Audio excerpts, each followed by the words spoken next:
Hello dear students, आज हम पढ़ते हैं वेव ऑप्टिक्स के बारे में। रे ऑप्टिक्स है तो आपको सारा नॉलेज दे ही दिया है रे ऑप्टिक्स में, जिसमें आपका लास्ट टॉपिक था ऑप्टिकल इंस्ट्रूमेंट। इसमें हम पढ़ते हैं वेव ऑप्टिक्स में सबसे पहला जो पॉइंट आता है वो होता है वेव फ्रंट। अब वेव ऑप्टिक्स में आपने पढ़ा है कि लाइट का वेव का नेचर भी जो होता है, जिसे आपने ड्यूअल नेचर और मैटर रेडिएशन में पढ़ा था कि लाइट का जो नेचर होता है वो वेव का भी होता है। तो सबसे पहला पॉइंट हम पढ़ते हैं वेव फ्रंट। अब ये वेव फ्रंट क्या होता है कि इमेजिन करो कि अगर आप किसी स्टोन को पानी में फेंकते हो, तालाब में या कहीं फेंकते हो, तो आपको दिखाई पड़ेगा एक डिस्टर्बेंस वहाँ पे क्रिएट होता है, जो धीरे धीरे क्या होता है स्फीयर शेप में आगे बढ़ता रहता है। तो होता क्या है कि मीडियम में जो पार्टिकल्स होते हैं वो जितने भी पार्टिकल्स सेम फेज में वाइब्रेशन करते हैं, अगर उन सबको हम मिला दें तो ये बन जाता है वेव फ्रंट। जैसे नाम से वेव फ्रंट मतलब फ्रंट मतलब आगे, वेव का आगे का पार्ट।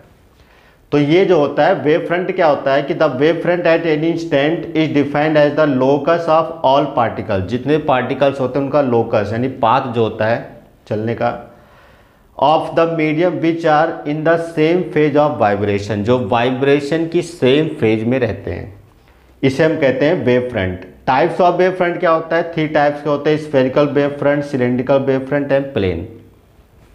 अब वन बाय वन हम पढ़ते हैं सबके बारे में। सबसे पहला आता है स्फेरिकल वेव फ्रंट। जैसे नाम से ही आपको दिख रहा होगा स्फेयर के फॉर्म में होगा।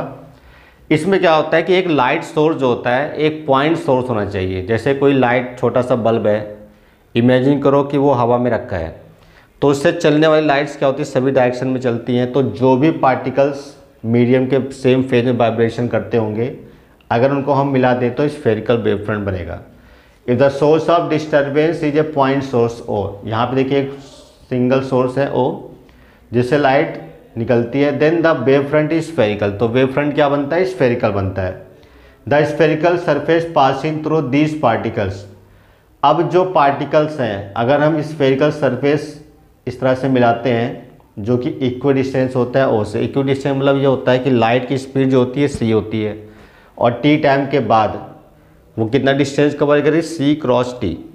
तो अगर सी क्रॉस टी डिस्टेंस का एक आर्क हम खींचते हैं चारों तरफ पे जो पार्टिकल्स होंगे वो सारे क्या होंगे? सेम फेज में वाइब्रेट करेंगे, उसे हम कहते हैं spherical wave front. Second one is cylindrical wave front. जैसे नाम से देख रहे हैं सिलेंडर के फॉर्म में होना चाहिए। इसमें जो लाइट सोर्स होता है वो स्लिट होगा, स्लिट या कोई लीनियर सोर्स होगा। If the source of disturbance is a slit यानी लीनियर सोर्स, यहाँ पे देखिए एक लीनियर सोर्स है slit, then the wave front is cylindrical. अब वेव फ्रंट कैसा बनेगा? सिलेंड्रिकल बनेगा because all the points equidistant from the line source lie on the surface of the cylinder. यानी कि जो इक्व डिस्टेंस पे सारे पार्टिकल जो सेम फेज में हैं वो किस तरह से बन जाएंगे? सिलेंडर के फॉर्म में। क्योंकि जितना भी सोर्स आपको दिखेगा वो सारा एक, अगर जैसे एक प्लेट के ऊपर एक प्लेट हम रखते जाएंगे तो एक क्या बन जाएगा? सिलेंडर के फॉर्म में। तो कुछ ऐसा ही रहता है ये। उसके बाद आता है थर्ड है plane wave front. Plane wave front क्या होता है कि अगर at a very large distance, मान लीजिए कि जो स्फेरिकल वेव फ्रंट है अगर उसको बहुत ज़्यादा डिस्टेंस ट्रेवल करना पड़ता है तो उसका कुछ स्मॉल पोर्शन जो वो स्फेरिकल ना रह करके बिल्कुल फ्लैट हो जाता है, यानी प्लेन हो जाता है। ठीक है, तो जो अपीयर्स होता है प्लेन, जैसे यहाँ पे आपको देखें प्लेन वेव फ्रंट का शेप दिखाई पड़ता है। तो इस पार्ट में क्या होता है? And this part of wave front is called plane wave front. कहते हैं क्या ये है कि अगर जो सोर्स ऑफ लाइट है अगर बहुत लार्ज डिस्टेंस पॉइंट सोर्स पे है तो जो स्फेरिकल वेव फ्रंट है वो उसका स्मॉल पोर्शन कैसा बन जाएगा? Plane wave front. तो ये 3 तरह के वेव फ्रंट होते हैं जो कि बहुत इंपॉर्टेंट है। इन्हीं के बेस पर हम आगे पढ़ते हैं हाइगेंस का प्रिंसिपल, जिसमें प्लेन वेव फ्रंट का बहुत बड़ा रोल प्ले है। तो हम पढ़ते हैं हाइगेंस का प्रिंसिपल जो कि बहुत इंपॉर्टेंट है एग्जाम के पॉइंट ऑफ व्यू से भी, जिसमें रिफ्लेक्शन और रिफ्रैक्शन हम प्रूव करेंगे। तो आगे हम पढ़ते हैं हाइगेंस का principal.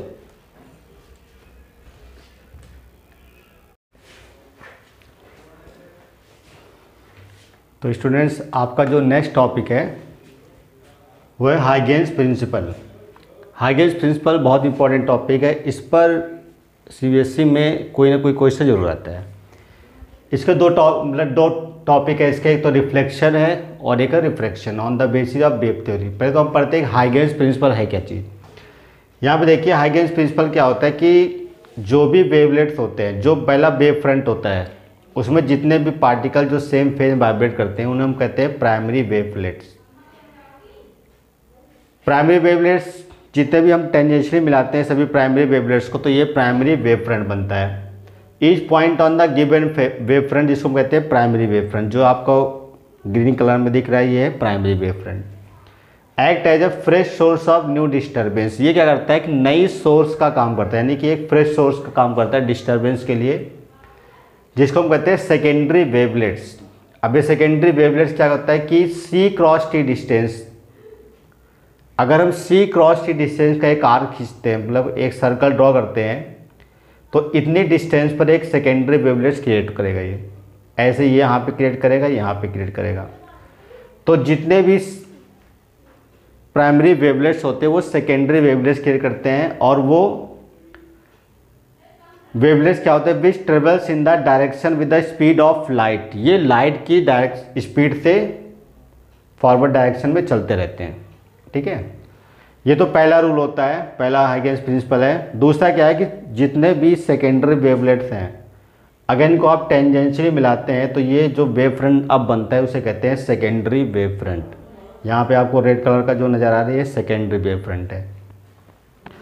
A surface touching the secondary wavelet, जो भी आपको सेकेंडरी वेवलेट दिखाई पड़ता है अगर इसको हम टेंजेंशियली मिलाते हैं तो ये हमारा बनता है सेकेंडरी वेव फ्रंट। ठीक है, और जो वेव के चलने की जो डायरेक्शन होती है वो हमेशा वेव फ्रंट के परपेंडिकुलर होती है, यानी कि वेव जो आगे चल रही है वो वेव फ्रंट से 90 डिग्री पे रहेगी, ये आपको ध्यान रखना है।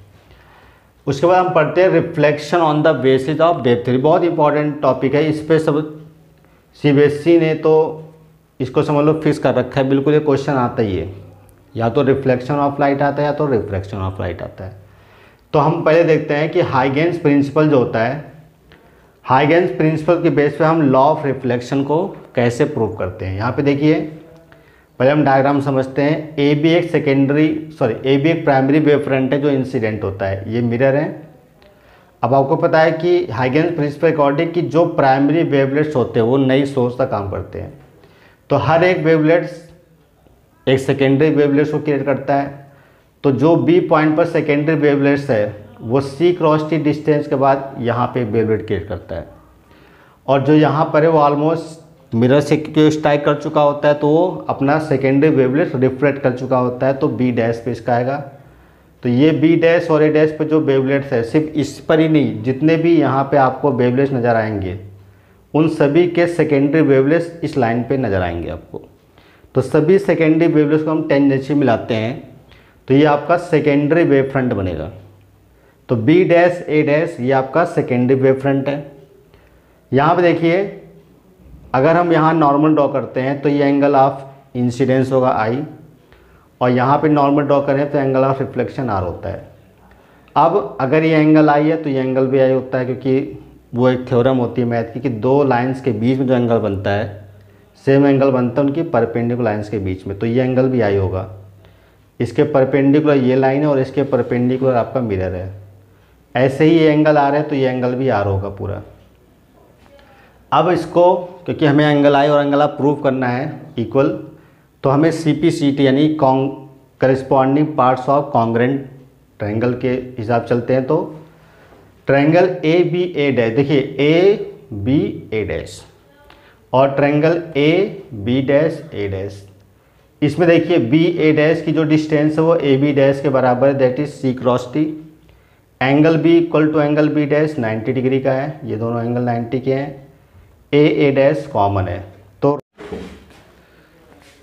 एंगल A डैश ये कॉमन आएगा, तो right angle hypotenuse side congruency से angle I equal to angle R ये प्रूफ हो जाता है। तो हम हाइगेंस प्रिंसिपल के बेस पर लॉ ऑफ रिफ्लेक्शन को प्रूव करते हैं यहाँ पे।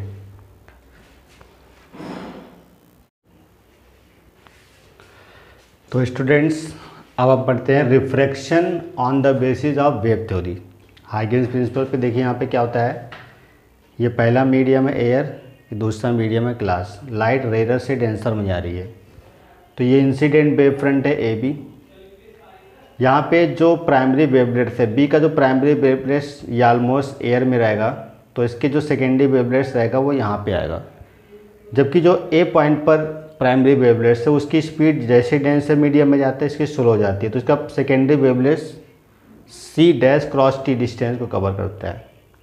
तो यहाँ पे इन दोनों को हम टेंजेंशियल अगर मिलाते हैं तो ये हमारा सेकेंडरी वेव फ्रंट बनेगा। लेकिन आपको ये ध्यान रखना है कि ये केवल दो ही नहीं है, इस पॉइंट का सेकेंडरी वेव फ्रंट यहाँ बनेगा, इस पॉइंट का यहाँ बनेगा, ऐसे बहुत सारे वेव फ्रंट हमें बनते हैं। तो जो सेम फेज में वाइब्रेट करते हैं उन्हें हम क्या करेंगे, टेंजेंशियल मिला देंगे, तो ये हमारा सेकेंडरी वेव फ्रंट होगा। इसमें हमें साइन आई अपॉन में sine r refractive index second medium का हमें प्रूव करना है। तो इसमें देखिए triangle A B B dash, A B B dash, sine i B B dash upon में A B dash, C cross T upon में A B dash, equation 1। Triangle A dash B dash, A dash B dash, इसमें sine r क्या होगा, perpendicular by hypotenuse. अब इन दोनों equation को जो हम डिवाइड करते हैं, dividing 1 and 2, sine A upon में sine r, C cross T upon में सी डैश क्रॉस टी, इसमें सी अपॉन में सी डैश बचेगा, तो इसका रिफ्रैक्टिव इंडेक्स होता है second medium with respect to first, ये हमें इसमें प्रूफ मिल जाएगा। उसके बाद हम पढ़ते हैं from denser to rare medium, ये भी पूछा गया है कई बार। तो अब इसमें डेंसर मीडियम का मान लीजिए रिफ्रैक्टिव इंडेक्स μ2 है, रेयर मीडियम का रिफ्रैक्टिव इंडेक्स μ1 है। यहाँ पे लाइट इंसिडेंट होती है, A B primary wave front है। अब ये क्योंकि डेंसर मीडियम है तो इसकी स्पीड थोड़ा स्लो होगी। यहाँ पे v1 क्रॉस टी डिस्टेंस को कवर करता है, v1 की वैल्यू डेंसर मीडियम में है और v2 की वैल्यू रेयर मीडियम में है। क्योंकि रेयर मीडियम में स्पीड थोड़ा ज़्यादा होती है तो इसका जो सेकेंडरी वेवलेट वो बहुत आगे आ जाएगा, यहाँ पे आ जाएगा, जबकि इसका सेकेंडरी वेवलेट पीछे रह जाता है। ऐसे इस पॉइंट का यहाँ पे आएगा, इस पॉइंट का यहाँ पे आएगा। तो इस तरह से हम देखते हैं जो भी सेकेंडरी वेवलेट्स बनते हैं उनको हम टेंजेंशियल मिला देंगे तो क्या बनेगा, सेकेंडरी वेव फ्रंट। ए डैश बी डैश हमारा सेकेंडरी वेव फ्रंट है। अब इसमें बी बी डैश की जो डिस्टेंस है v1 क्रॉस टी है, ए डैश v2 क्रॉस टी है। इस triangle B A B dash, triangle B A B dash, sine i, इसमें देखिए साइन आई क्या होता है, परपेंडिकुलर अपॉन में हाइपोटेनियस। तो परपेंडिकुलर बी बी डैश है, हाइपोटेनियस ए बी डैश है, तो v1 क्रॉस टी अपॉन में ए बी डैश। सिमिलरली आपका ये मिलेगा sine r v2 cross T upon में ए बी डैश। दोनों को डिवाइड करते हैं तो देखिए v1 अपॉन में v2 बचता है,